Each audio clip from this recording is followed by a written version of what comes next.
Hello and welcome to Empower Hour. You are here with Coach Amy and Coach Jim Angelito. We miss you, wish you were here. Oh, there's that little cup. What is this? You go to an Airbnb and you find a small bowl. Yep, I like him. I tell you, yeah, I know. And I just have my regular cup this morning. So I how are you usually this bring morning? my own Yeah. because they don't normally have giant mugs in the Airbnbs, Right. but this one by chance did. Worked in So my how favor. are you today? Today's question is going to be really simple. How are you doing today? I'm doing well. My hair looks weird. I just noticed in the video. But beyond that, I'm doing good. I don't know what I'm Okay. doing with it. Okay. I'm Yeah. away. I've been away 2 nights, and so hanging out with a friend. Yesterday, they're over there. I can't show them off. Yesterday, I spent my day putting stickers on my human design cards and making them all pretty. And so customized stickers that we went and printed at Officeworks. So that was good. And I don't know what else I've done. I delegated some tasks to my VA, but I'm just chilling and doing little bits. And yeah, I'm quite enjoying where I'm at. Hopefully my clients tonight will give me some questions so that I can feed them into the course that I'm meant to be building, because I tend to respond to the world around me as to finding my drive and motivation. And with no questions, there's no drive or motivation. So I may go into the human design group today and find that, but yeah, I'm doing well. I'm liking change of space. I know the background doesn't show change of space, but I'm liking change of space and change of gears. Well, as you can see, I have a new background this week. So I say, yeah, you got to acknowledge that that's real rather than because it looks like real. a virtual one. This is not a virtual background. This is real. There's a birthday party coming up in a few days. So, and obviously the theme is underwater mermaid. So it's like the whole place is now done up underwater with the floor above done up like a pirate ship. So yeah. And it is snowing here. We are in the middle of a winter snowstorm. So it is snowing and snowing and snowing. And I will say, for the most part right now, I am done with winter. It must be coming nearly to the end of winter for you, is it? Well, yes, it is coming to the end of winter, but we are getting hit by these storms. We got hit by one a week ago. We got hit by one. Oh, and right now it's quite interesting because it's bright sunny out there and also snowing. So yeah. Mother Nature is very clever. Like you want to talk about multitasking. Here, have sunshine and snow concurrently. Mother Nature is incredibly clever, and I love that about her.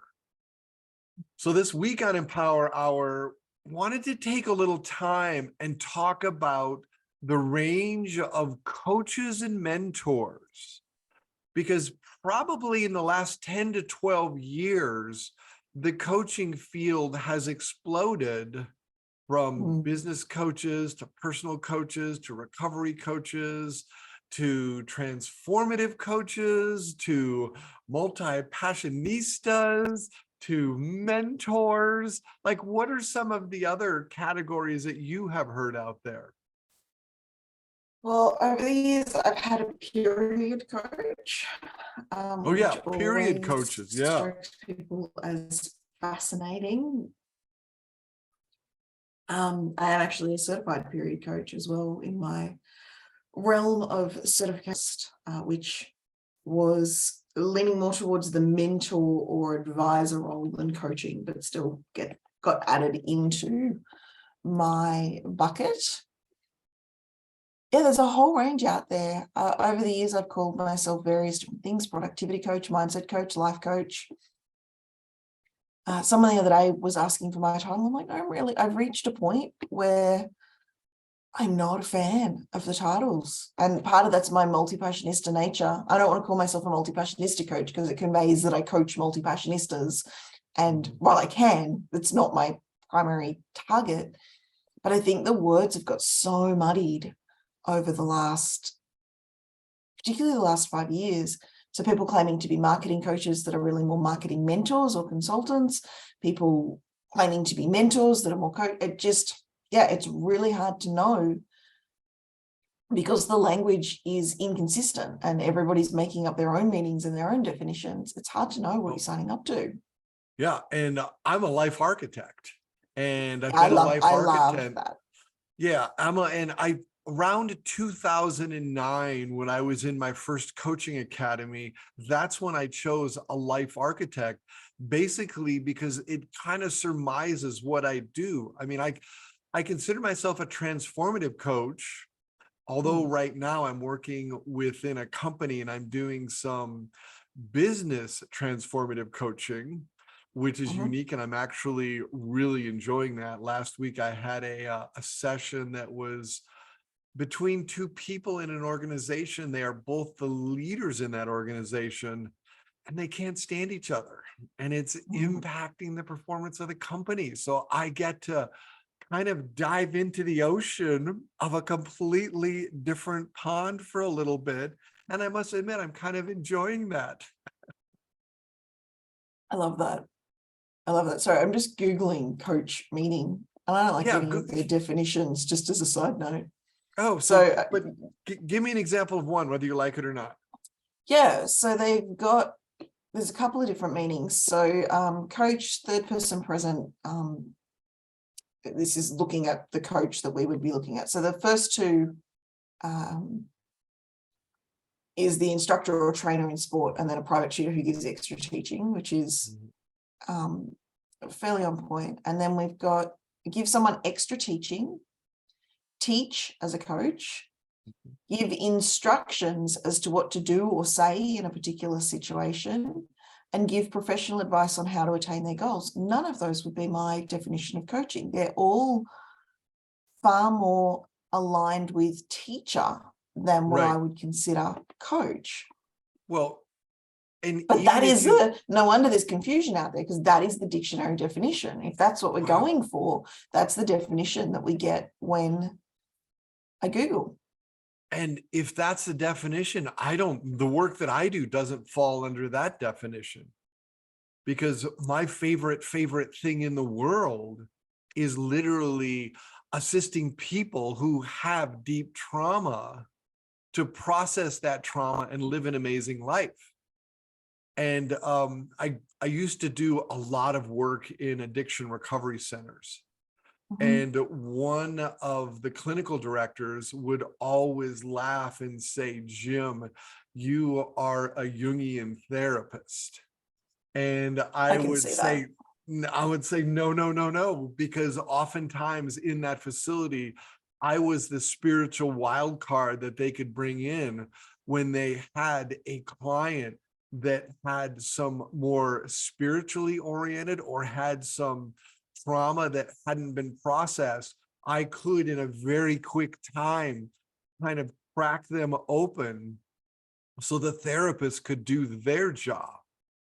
So Jungian therapy works with patients to help them recognize the potential in themselves and work towards personal growth. That speaks to what you do.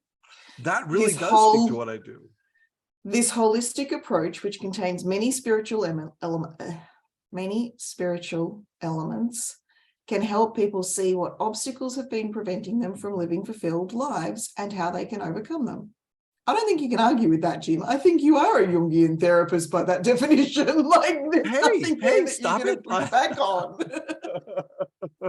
Hey, I think before we got on camera, you don't want to be on the wrong side of me. This is why, because I make very, very logical, profound, pragmatic arguments. Except I'm not a licensed therapist. I'm a trained and certified coach, which means oftentimes I can do things that some therapists can't. And I have to tell you, I had a lot more pushback to therapy before I met you, and we did a lot of, because I now do believe there are spaces for therapists. And in my, 12 to 14 years working in addiction recovery, I really found far more non-effective therapists than I did find effective therapists. Now, Yeah. the therapists that are effective, I have deep respect for. And one of the things, if you're listening to this, you can say the same thing, right? Because there are just as many good coaches, and there are probably fewer good coaches than there are not good or not effective coaches. Same thing with I'd mentors. say it's on par with what I've seen in therapy, because my experience of therapy has been similar to yours. There is one or two good ones that I've come across over the years, but the majority of them fall into the not so great. Though I do hold a deep respect, because they play with a level of people, or a level of problems that people have that I wouldn't touch. Yes. And so there is a deep respect for that. As I do my intake with clients, there are specific things that if that line is crossed, they need therapy or a psychotherapist. And I know that line very clearly, because if you are bipolar, or if you have other deep mental issues and you haven't come to a space of clarity, you need to work with those therapists. And I'm thankful to you, because oftentimes one of my biggest commentaries on therapists is I once met a therapist who had been doing his work for 25 years. And he laughed and he says, Jim, he says, I've had 80% of my clients for more than 20 years. And my commentary on that is, you're not creating a space for actual healing. You're enabling somebody in their wounding, and you're basically just keep them surviving in their wounding. And when I think about the coaching I do, especially around people with deep trauma, literally within 6 months to a year, I believe, and I have experienced, that deep trauma can be processed and can be healed. And for those of you who don't know me, I had major trauma as a child, and it took me better than 20 years to heal my trauma. And I really believe the reason I'm a coach now, and the reason that I do the work that I do, is I do not believe it takes 20 years to heal. It takes a few years of hard work. I think one of the things that needs to be factored into that conversation, obviously that therapist isn't with us to be able to ask, is there are some people that, so for example, I'm just about to probably finish up with the coach that I'm working with currently. I won't not have a coach though. Well, I'm currently playing into and challenging all of my beliefs and my limits. At this point, I haven't managed to challenge them successfully.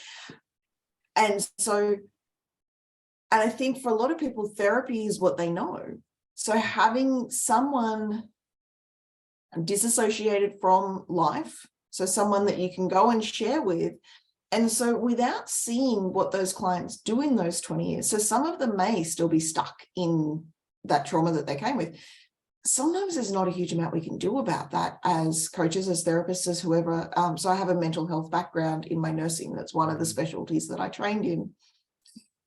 I'm sorry, I'm just giggling to myself, because niche down and pick a specialty was in my nursing course as well, and I just completely refused. And so I'm just giggling at myself. That pattern has been there for a while. Yes. And the same at school. So you have to pick. So I did 3 extra subjects in my year 11, 12 study set, because I refused to choose at that point as well. Someone said the other day, is this a new pattern for you? I'm like, I don't think so, but I didn't have any evidence in the moment. And as I'm speaking now, I'm like, no, I've got evidence going back at least 2 decades. And I'm pretty sure if you went back to my childhood, you would find me playing concurrently board games and Lego and all kinds of things, and mixing them. Used to drive my mother insane, because I would pull out stuff from, she was trying to be quite ordered. She did give up with me eventually, but I would mix board games and make up my own. So there was no, you play this game and you pack it away and you play the other game. I've got 2 board games muddled over the top of each other, making up my own rules. So yeah, the pick one thing has never been a strength for me. So I'm going to say, as a side comment, you've been a rebel your whole life. And one of the things that, like, when I work with people, which is something that's kind of come to fruition since I've learned you, because As my coach, I told you that it was not going to be possible for me to put my coaching down on a plan. And you being the stubborn, wise coach that you are, I think it took us 3 hours, but you had me define, like, my coaching is now written out, which blew my mind, which I'm now Everything using. is a strategy. It is right. And yours was quite brilliant. And I used that same program to outline my first book, which is in editing right now. And since then, I've also used it to outline my second book. And even this past weekend, somebody, it may have been you, in the past week, somebody made a comment, and now my third book is out there. It's on its page. I haven't gone into the growth works yet and outlined that, but I will get my third book outlined by the end of this year. And I do believe that as spiritual beings in a human experience, we often, like, we just keep doing these same patterns over and over again until your transformation allows you to break a pattern and create a new pattern. And with my specialty, like, I am a transformative coach. My specialty is really having people transform their experience. Now, along the realm, like, I think of typical business coaches. A typical business coach will go into a business and do oftentimes the very basic common things that if you do things a little bit different in business, you're going to get more business, right? Now, a question I have for you, Amy, is how do you differentiate between a coach and a mentor? Because you as my coach, I see you more as a mentor or as a process mentor, because you're not really transforming me. You've gotten me, well, maybe you are, and I won't admit it, but you've gotten me to begin to see things. Oh, you're enjoying this, aren't you?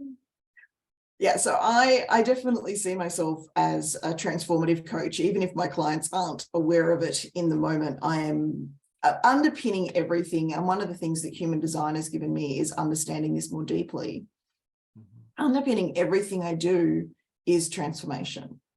And simply, I was chatting with my friend that I'm staying with,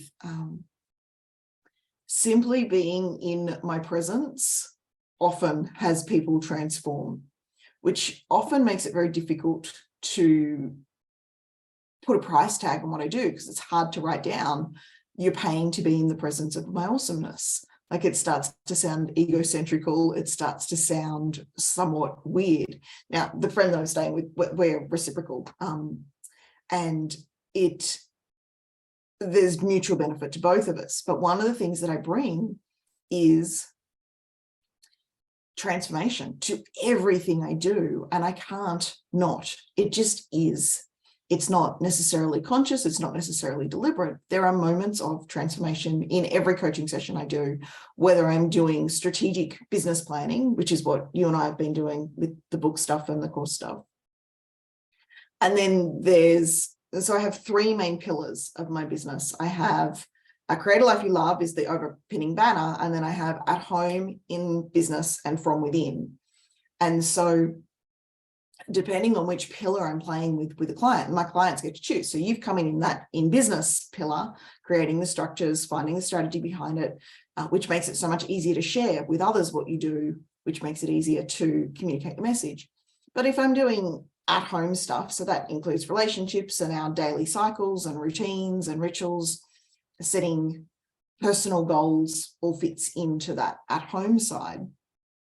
It's far more obvious that I'm doing transformational coaching in that space, because I'm not doing, I really do a blend. Well, based on the definitions of the coaching, I do a blend of coaching and something else that I don't know what to call, because to me, I go so much beyond giving advice. So the distinctions I've used in the past, a coach is someone who asks questions and is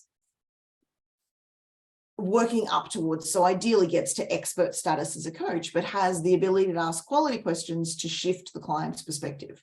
And the entire purpose, from my perspective, is that coaching shifts the client's perspective, and then they go away and take that new perspective and approach their world differently. I would then have a teacher as what they were defining a coach as, someone that has information that they're able to impart and share insights with, and they may or may not have done the thing, but they've got something that they can teach the person and share with the person. And as a result, that person does better. A mentor to me has done the thing that the client wants to do and has a system or a strategy and is able to impart. Now, I bring elements of mentor to what I do in the business side and even in some of the personal stuff.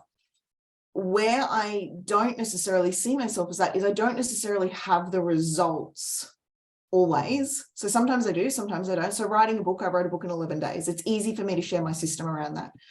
Where I shift away from being a pure mentor and saying, this is the 9-step strategy to write your book in 11 days, I tend to bring in my clients' own patterns, preferences, their own philosophies, and make sure the strategy that they're using. So I shared on my timeline the other day, if you want success, follow a strategy. If you want fulfillment, follow the strategy that's right for you. And so any strategy will achieve the success, or any effective strategy. So any strategy that someone else has used to get the success will achieve the success. I don't want my clients just to be successful. I want them to be fulfilled. And so while I've got strategies that work really well for my weird ass brain wiring, they do not work for the majority of the population because my brain is wired so weirdly. So I have a condition, I've been diagnosed with PMDD, which literally wires my brain differently. There's a whole lot of big words that go with that. Basically, I have PMS on steroids, but my brain, I react differently to chemicals that process through a woman's hormonal cycle because my brain is wired differently. I also believe, and I don't have a diagnosis for it, and as far as I can tell, there's not a good way to get a diagnosis for it, that I'm an HSPE, so a highly sensitive person. Yes. Extrovert. I believe you are also, yeah. And so they have more mirror neurons than the average person. And so they literally reflect more of the world around them, which is probably why I pay more attention to the world outside than the world inside, just on a side note. But, oh, you had to put that in, didn't you? I did. So there's something I was writing the other day. I'm like, I'm never showing this to Jim because it completely derails my argument for the outside world versus the inside world, just on a side note. I mean, on a side note, I think we've both impacted the other. Absolutely. And, you know, you talk about HSPEs. It's the first time, because I'm very familiar with HSPs because like when I was working in addiction, well, go ahead and then I'll share my. So there's two different levels of it. And I just want to make the distinction between highly sensitive people and highly sensitive person. And I can't remember which way round is the distinction. So there is a distinction between the two perspectives. The problem for HSPEs is because we're extroverted, the majority of the checklists for are you a highly sensitive person say, do you struggle being with people? Do you, like it's very geared at the introverts. And so I fall in this weird spectrum where I don't quite fit all of that because I've got the extroversion on top of it. My HSPE coach, there you go, there's another coaching flavor and niche. Yep. She's who introduced me to the concept that there are no ambiverts, and she's very, very passionate. I would love to have her on as a guest because I'm not an ambivert, I'm an omnivert. Yes. That's the neither, isn't it? So ambivert's both, and then is omnivert neither? No, omnivert is both. There are times that I am an introvert, and I really believe at my soul I am an introvert. But if you were to ask the human being leading a workshop with 20 to 60 people, if you were to ask the human leading the yoga class that he led, if you were to see me as I behaved in my academies, everybody said that I am this extrovert. And as an HSP, I believe I follow the energy of the people around me, unless Which is those my mirror neurons. boundaries.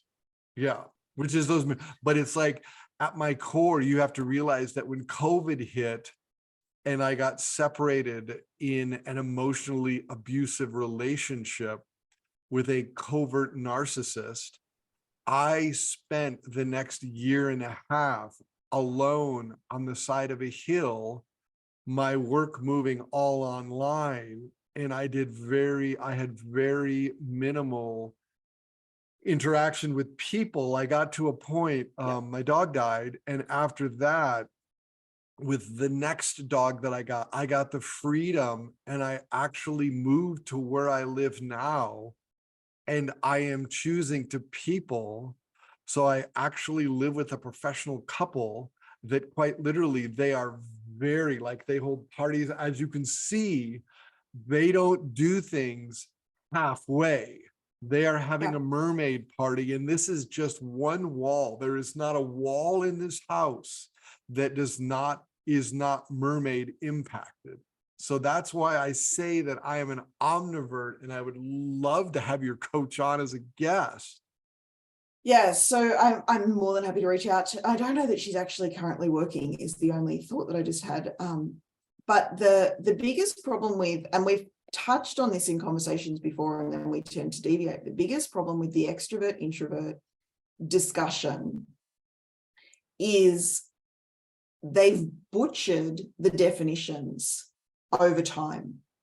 So based on so many of the conversations that we've had, I would suggest you are more introverted than extroverted, because the world inside you has more impact on you than the world around you. And that is the definition. So everything you were listing out were behaviors.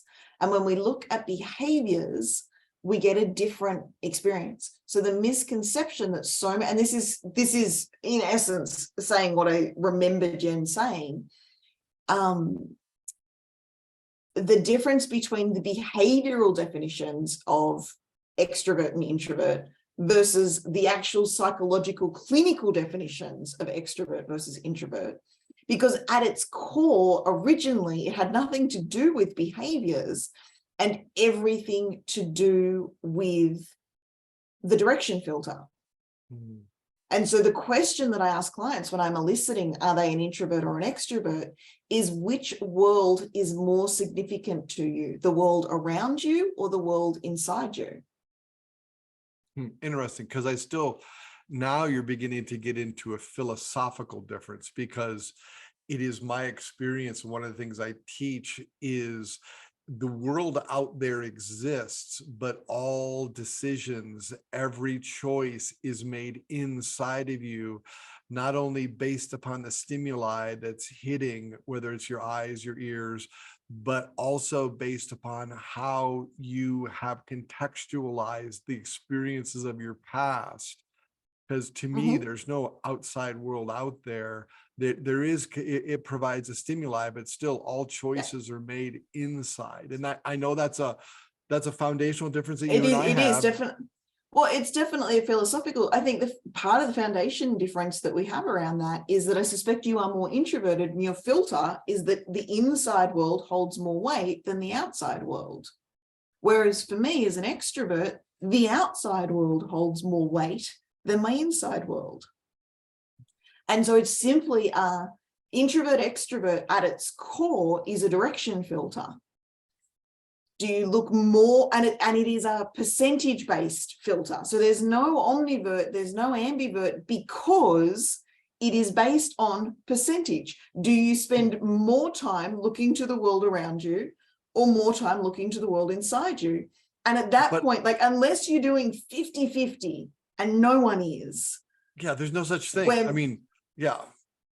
And then there is a tilt either way. If we look at behaviors, And this is my problem with the Myers-Briggs. So I know, you know, I'm obsessed with cognitive functions. I know human design has currently overtaken that obsession. The cognitive functions are not far behind. They're right there. If someone asks me about them, they'll pop back up to the surface. Mm-hmm. And this is something that I do. I'll get obsessed and I'll be passionate about something, but everything that I've studied and learned, you ask me about anything that I've learned, I can reaccess it in a heartbeat. And so cognitive function, 6 core needs, there's a whole bunch of, you've seen my color-coded spreadsheet of models. The last time I counted, which is probably about 18 months ago, so the number will have gone up, I had 168 coaching frameworks that I use. So my coaching is very fueled by pragmatic models. But the problem I have with Myers-Briggs cognitive function, Myers-Briggs personality profilings, is they've taken a bunch of mind reads about the thinking process and turned them into behaviors. And it doesn't work that way. So the friend that I'm away with, he and I share identical cognitive functions. We're just inverted because he is more introverted and I'm more extroverted. And oh my God, do you see that play out where we're in the same room? I was talking yesterday. I'm like, I've done 90% of the talking in the last 2 days. And he's content with that. And last night I could see, so we were watching a movie. Now my inclination is to talk through the movie and chat and engage. And I could see, like I said something, and it was beautiful, like it was delivered with love, but there was this very clear, shut up, woman. Like it just, we're done with the talking. Now that's a behavioral thing that is then associated with introvert, extrovert. So the stereotypes to some degree are accurate, but when we then extend it to you like people or you don't like people, we've gone too far. And so the Myers-Briggs mind reads, so they've played Chinese whispers. It's like, okay, the world inside is more important to you. Mm-hmm. You tend to be quiet and you tend to like to have time to be introspective.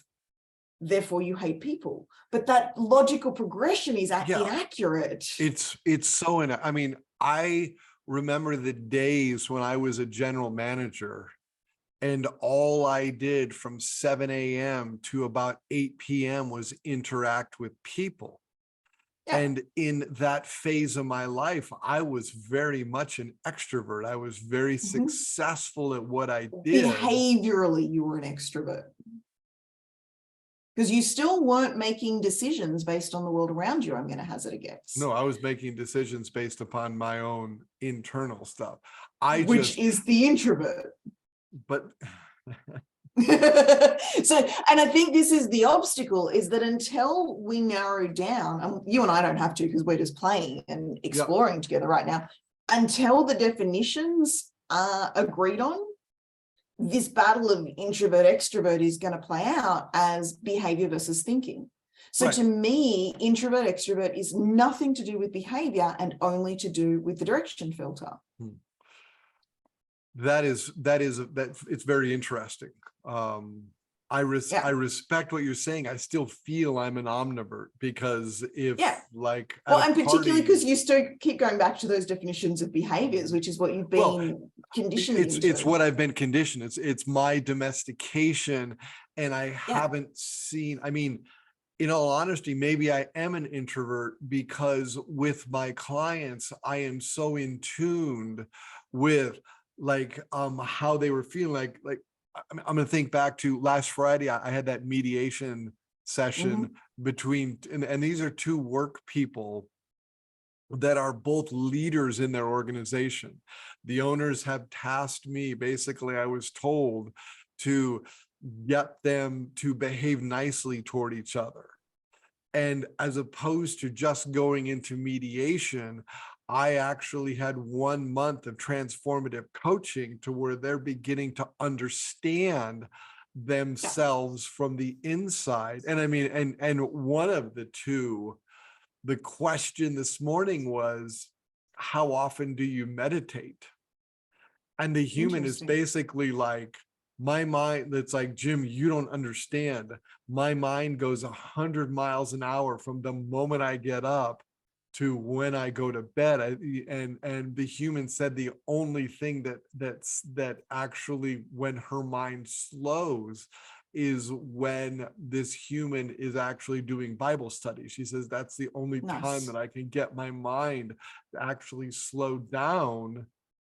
And it is, and yeah, and it was beautiful because she's, you know, we talked about how the mediation went, and you know, from I think from external aspects people would say that did not go good, but I was just like, I was loving how each of them were behaving, because you could see, like, I now know where the next month of transformational coaching for each of them needs to take place, Yeah. based upon this real world behavior. It's why I'm a transformative coach, right? Getting back to the type of coaches. Yeah. I'm not a business coach, because from a business aspect, both of these humans are doing phenomenal in what they're doing. And I am a I need, and it's funny, one of the first things I said is, as a result of this, y'all are not going to be going out, you know, to dinners or lunches, but you are going to work together, and you are going to find this space of peace in how you interact. Go ahead. Yeah. Years ago, I was hired as a coach for a business. There's about 15 employees. Half of them worked with a sales coach, which was far more business and professional focused and results focused. And then the other half worked with me. And one of the greatest sets of insights that I would gain about these beautiful people was, I would go into, once a quarter, I would run 2 half-day workshops, and we just split them into 2 groups. And I'd do one on the afternoon on whatever day it was, and one on the morning the following day. But I used to show up at 9 a.m. on the first day, and I would sit in the office just listening to the interactions and listening to the conversations. I'd have my headset on, and often I'd be doing work as well, but I was just immersed in the experience. And so I would stay from 9 till 5 the second day. So I'd do workshop in the afternoon, workshop in the morning. And I was being paid for the full 2 days, because the business owners knew exactly what I was doing. And those insights, because I could pick up, listening to a conversation between 2 of them, gave me so much more insights, and then gave me direction to feedback and say, I noticed this. Is that something you want to explore? So it was very client-led, and it was a preventative measure on the part of the business owners. There was no problems. It was just, we want to give people access to personal growth. And so they hired me to come in, and once a quarter we'd do a workshop around something. I found my handouts for that the other day, which was kind of cool and fun, and was looking back over like my philosophies from then and paying attention to what had stuck. Yeah, that listening into how people interact with each other is key for relationships. Now, you can navigate relationship coaching, and I tried on that niche for a little while. It's not my favorite. It is within my realm of possibility, though it's not my favorite. Sorry, I just had an epiphany. What's your allowing? Well, so I've been looking at, I shared with you the other day, in my wheel of 2023, I had the Samaritan come out as one of the cards in Korea. Yes, which you did. In essence said, I want to read this accurately. I don't know where they are. In essence, that I had to play with people that I don't like. That was my interpretation. And then I chatted with my own mentor and coach around this, and I like her interpretation way better. But I'm just realizing in that relationship coach, because I won't do one-on-one relationship coaching as that being the only focus. It's too exhausting for me. I would much rather play with business. I would much rather play with transforming internally. I would much rather play with a bunch of other stuff. As an HSP, I think that personal stuff kind of gets into you, which drains you, where these other stuff, you have enough boundaries to. It's not so much the personal stuff, because I can do the trauma stuff. I can do the personal stuff. What drains me with the relationship coaching is they come and they want to fight about the fridge, or they want to fight about who didn't do the dishes last week, and they want to, and it just. But all that points in. Yeah, I know. Well, I don't think it points in, but it definitely points to patterns. It points into all these internal patterns. I'm gonna morph with you here, that they're getting stuck in. I know. Yeah, it does. Yeah, I don't have. So one of my rules as a coach is I have to be able to listen to the problem with compassion and empathy. And in that space, I don't have compassion and empathy. I have judgment. I'm like, this is what you're going to use in this space. This is what you're bringing to this conversation. I can't be fucked. And so because I am aware that I'm not in a place of compassion in that space, that's why I won't do relationship coaching. And I think every coach should know what are their boundaries around what they will and won't coach. I also, so in my business stream, I won't coach anyone that is running a transactional business and their focus is purely on profits. I work with transformational coaches. I work with course creators that are focused on, and it can be hidden transformation. Like I said, a lot of my clients that I've worked with aren't necessarily even aware that I'm doing transformation coaching or bringing in all of the awareness that I have. I am always a transformational coach. That is my intention, always. And so I only work with people who are wanting to create transformation. If someone the other day asked a question in one of the Facebook groups that I'm in, she's like, I'm getting 50 new members a day into my group, and I'm trying to work out how to automate welcoming them. And I'm like, you are doing quantity over quality, and you can't possibly be building relationship with these people. So she's running a transactional business, and that's fine. People are welcome to run their transactional business. They're just not welcome to come to me for advice about it, because I want to look at and I said, you've got two options here. You continue down this transaction and going with numbers, or you consider a transformational business. My method will work better for the person looking for a transformational business. And she disappeared. I'm like, all right, cool. That answers that question. She's gone down. So I know for myself, I won't work with people that are purely focused on profit. They have to have a level of passion or drive or desire, and their goal for their clients has to be beyond they buy my thing. It's they are transformed by my thing. And so that distinction between the action coach, which is looking to give the strategy, this strategy will lead to success, and the external outcome is the goal, versus the way I work as a coach is, at the end of the day, I want my clients to be fulfilled. And if that means we throw away a goal that was never theirs to begin with, we do that. If that means we realign strategies and pick different strategies. And that's where I differentiate from being a pure mentor, because a mentor is, I achieved this. These are the steps I followed. If you want to achieve this, walk in my footsteps. I achieved this. What are your patterns? What are your preferences? What are your philosophies? What is a strategy? And one of the benefits of me being a multi-passionista is I've got 50 different strategies. I've been studying, like in terms of a sales school, I think I have 8 different scripts or 8 different guides, because I don't tend to use scripts. They're just outlines. So if someone says, I want to get better at sales calls, I've got 8 different options. Now, I don't expect them to implement all of them, but I'm going to have a conversation. What are your preferences? What are your patterns?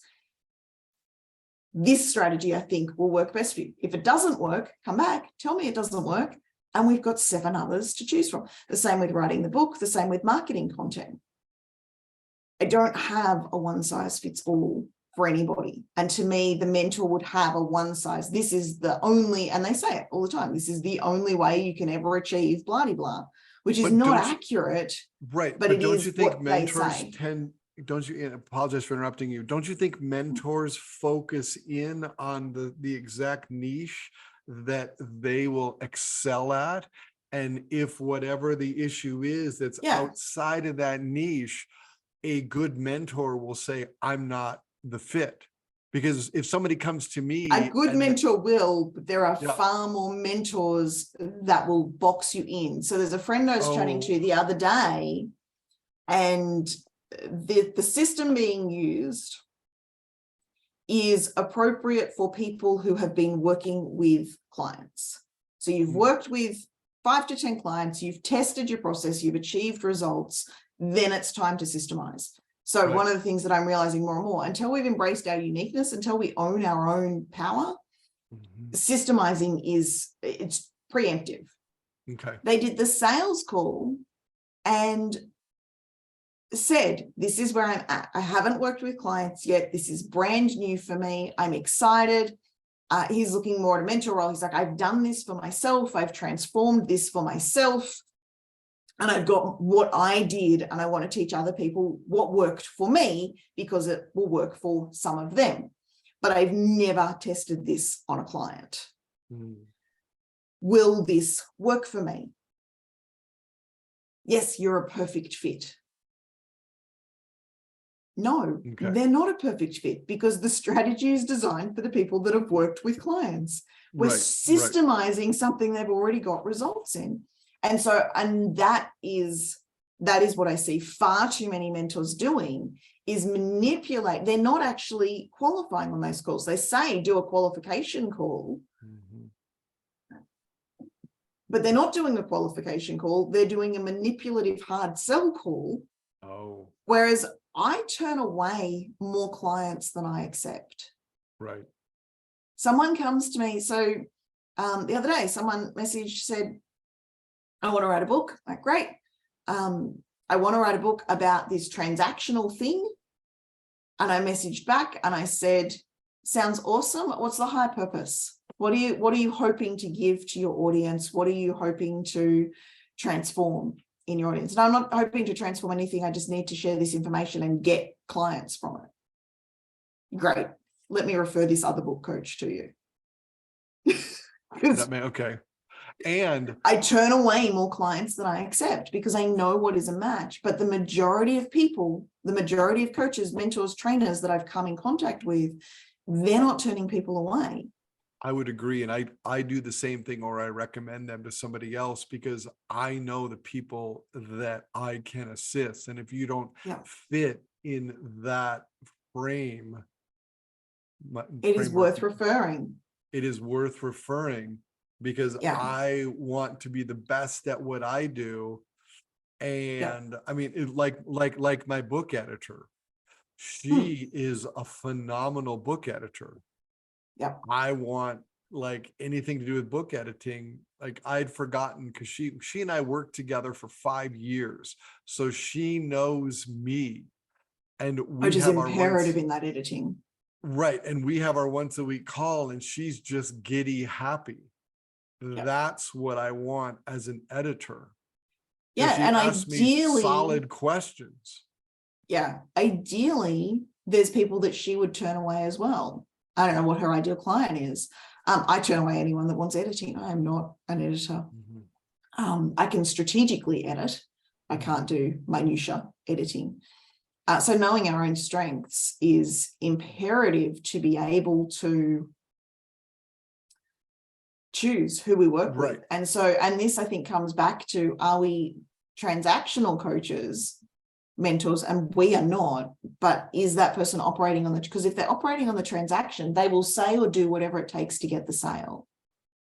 And for those of you listening to this, as if you are looking for a coach, if you are looking for a mentor, if you are looking for a therapist, figure out the qualities that you like and want, and then talk to a number of people until you feel that like, oh, this person, they are going to get it done for me. Yeah.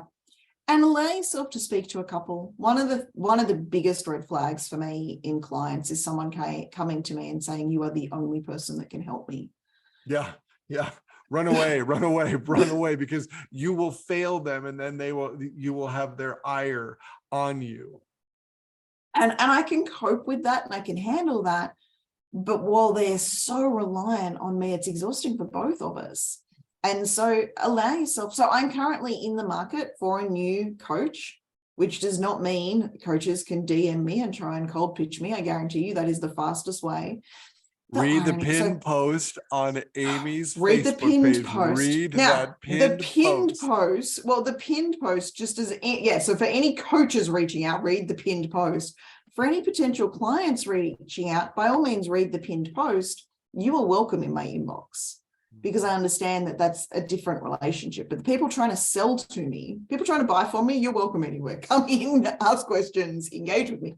People trying to sell to me, respect my boundaries. The irony of that. So someone, I think, I can't remember if I shared this with you, someone read the pinned post, liked the pinned post, and then promptly sent me a private message. And I'm just like, You did share that with me. I was like, what's going on? the number, I had 18 friend requests this morning. So it's been about 4 or 5 days since I looked at my friend requests. 18 of them, I think I've accepted 3, because the majority of them are people trying to sell to me. But no, the irony, so anyone that comes into my inbox and tells me that they have the most amazing marketing system that will help me get clients, I know I will never follow through on that strategy, because I'm not sending cold DMs. I've been there, I've done that. I say that from a place of having been that person. In 2015, I used the tactic called friend farming, and I sent cold, spammy DM messages. I used to send 15 a day, and I did that religiously for about 3 months. Yes, it got me clients. Yes, it got me sales, and it got me unfriended, blocked, and I lost a lot of friends in the process. So I don't say this from not having tried the strategy. I have used the strategy. I will not use it again. Well, however, the spammy people reaching out, yeah. But particularly if you're looking for a mentor, if you're looking for a specific result, find the mentor that's done it in a way that you are willing to do. Because it's all good and well saying I've got this 7-figure business, and the way I did it was by DMing people 20 times a day. I'm never going to follow that strategy. So that strategy is never going to get me that success. But I think about my coaching academy that I was in for 2 years. I was in a regular track and an advanced track. And the coach who runs it is an amazing human. He would get these apprentices in, and it was like, I think it was anything just to get an apprentice, because of all of his apprentices, only a few of them are really shining. And it's like, it was an absurd amount of money. But to the become biggest, an apprentice. So they paid to be an apprentice. Yeah. Is what you're saying? And the biggest thing, he wanted me to be an apprentice. So he gave me 6 once a month. He gave me 6. One of the 6 sessions was exceptional. 2 were horrible, and 3 were average. Yeah. So if you're looking for who to learn coaching from, you got to find a coach that you resonate with. Yeah. So so in terms of finding a mentor, you want to know what they've done and how they've done it, because both of those need to be aligned. They have to have the success you desire, and they have to have a process you're willing to follow. If you're looking for a coach, what they've done is almost irrelevant, because they're going to empower you to do what you want to do. I was now, by my definition of coach, if the coach is the teaching coach, then it probably does matter a little bit more. Sorry, Jim. I mean, no, I guess I think this is where Jungian, because here's the thing I tell people is I truly believe, especially people with trauma, they have the answers inside of themselves. Yeah. I just work with them to deepen their understanding such that through our work together, they transform themselves. I once had a client, and he was from the upper Midwest. He would fly out. He was a very, very wealthy person. He would fly out. We would do these weekends together. He would have 2 weeks of incredible transformation. Then he'd fall back in. And after like the 3rd one, he's like, he was so frustrated. And it was actually like literally when this truth came out, he says, I'm paying you to transform my life. And I come out, and for 2 weeks, my life is transformed, and then I fail. And I'm like, you have to transform your own life. I am showing you how to do that. For 2 weeks, it's effective. And then you just discard everything you've learned, fall back into own way. And after that, that's not my, and I missed that somehow in my intakes, because he would come out and, oh, we are human. Yes. Yeah, we're all, and I think this is something to remember when you're hiring a coach, they're a human too. Yes. So they're going to make mistakes. Just make sure the mistakes they're making are the ones that you can live with. My clients are very aware of my mistakes. My spelling sucks. Well, and there's others as well, but I just want to go ahead. I was going to say, if something, I want to make this one point and then I'll give it back to you. If something doesn't work with your coach, communicate that to them in a way that they can hear. Just don't cut it off. Give them a chance to transform. Go ahead. Give them a chance to transform. Maybe give them 2 or 3, and then you get to cut it off. So I had a coach years ago, and then I'm going to go back to the point that I wanted to pick up. Years ago, and I hired him as a personal coach. I hired him as a life coach. And every session kept coming back to how I wasn't making money in my business. And I said to him, this is not relevant to what I am looking to explore. My not making money in my business is not a problem for me. I have a husband. I can live off his income. I don't need to make money in my business. I am content being interdependent with my husband. It's like, well, you couldn't live without him. I'm like, I'm pretty sure he can't live without me. The guy doesn't know how to use the washing machine. I think I'm secure.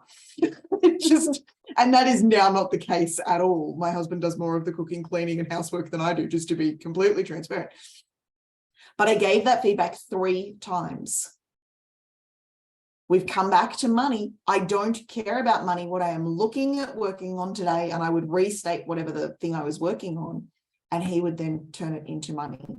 We did 3 sessions with me communicating that and not being heard. And in the end, I said, we're no longer working together because he's like, but this is what I do. I'm like, well, clearly somehow we crossed paths because I was very clear that I was looking for personal coaching, not professional coaching. Yep. But he was going down that avenue and was coming with an agenda. Now, as Jim said, communicate that, challenge that. If they don't listen to the feedback, find a new coach. The other piece that you just said, Jim, that I want to pick up on was the answers are within. And I think in the space of transformational coaching, that is accurate. So when I'm doing transformational coaching, I trust wholly and completely that the answers are within. If a client is looking to be happier, if a client is looking to be more fulfilled, if a client is looking to feel more stable and secure within themselves, if any internal state change, the answers are within. And that is absolutely the perspective I coach from in that transformational space. If someone is looking for internal transformation, the answers are within. When someone is looking to write a book or create a course or become profitable in their business, the coaches that come from the answers are within need to be stabbed in the eye with a fork. And I acknowledge that is rather, I'm like, I just took that too far. Yeah. Because the reason for that, so if we are looking for an external result, and we are looking for a strategy, and I've hired a business coach in the past that worked on, you have all of the answers within. And I remember saying, what are the measurements that I need to look at for working out if my business is profitable? Well, the answers are within. No, they're fucking not. The answers are in Google. Let's Google what are the measurements that I need to look at. So the answers are within for how we transform our internal world. But when it comes to transforming our external world and how much money we're making and how our relationships are faring and how to write a book or do anything strategic project-wise, the answers within, and I acknowledge my statement before was quite direct and harsh, but they drive me nuts. The answers are not within in that space. They do drive you nuts. Sometimes that's fun. And you make a good point. It's one of those things. I mean, imagine if you'd come to me, Jim, for the book coaching and I said to you, all of the answers are within, Jim, you know what to do. You would have not continued working with me. Right. Yes, because in that instance, since you were acting as a mentor, not a coach, I needed Yeah. some guidance. Well, So, and you were trying to achieve an external result. So no, external I results, the wasn't answers trying aren't anything. I within. was, Well, I you wasn't trying. I was going to, and I did achieve an external result. you did And achieve the we're external about result. 30 Yeah. seconds to wrapping up. Beautiful. This has been amazing. I love these conversations. I hope for those listening, you've got some distinctions on how Jim and I coach, because we've been very transparent about that in this conversation. And start writing your own list of what are you looking for? Yeah. Are you looking for a coach, a mentor, a therapist, A counselor, a companion, a teacher? There's so many options. And as Jim said, write down what are the qualities you want, and then what are the skills and the talents that they need to have, and exactly. find a person that's a good fit for you. Beautifully spoken. You've been listening to Empower Hour. I want to thank you for listening. If you're watching the recording, thank you for watching the recording. Like our YouTube channel. There is an Empower Hour page, but I'm doing this on my page because we get more likes. So create a phenomenal week, and we will see you next week. And hopefully next week, Angelito will be back. Yay. Okay. Thanks, everybody. Thanks, Jim.